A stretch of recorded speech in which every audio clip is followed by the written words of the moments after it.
कम से कम हमारे भोजपुरी के सुपर स्टार को अंबानी बनने का सपना तो भोले बाबा ने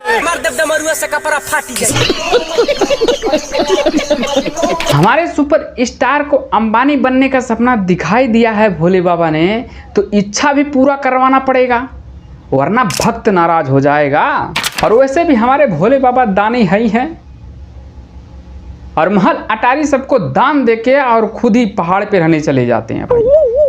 तो हमारे भोजपुरी के सुपर स्टार को क्यों नहीं देंगे? दान में लोग दौलत या शोहरत मांगते हैं और ये भाई साहब एक वक्त की रोटी ताज होटल में खाना चाह रहे हैं।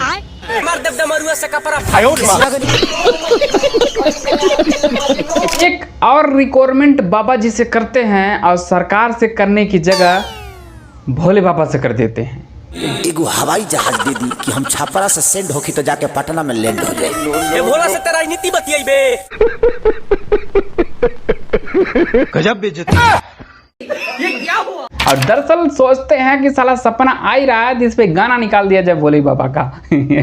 हमारे भोजपुरी जैसे महान महान राइटर हैं, गाना लिखने में देर नहीं लगाते हैं, तुरंत तत्काल ऑन द स्पॉट लिख देते हैं। चलिए, और ऐसा पता किसी को नहीं था कि गाना सुपर हिट हो जाएगा, अब शायद कि ये हकीकत में हो गया। जैसा माहौल चलता है वैसे ही गाना लाते हैं तो भाई साहब गाना सुपर डुपर हिट जाता है।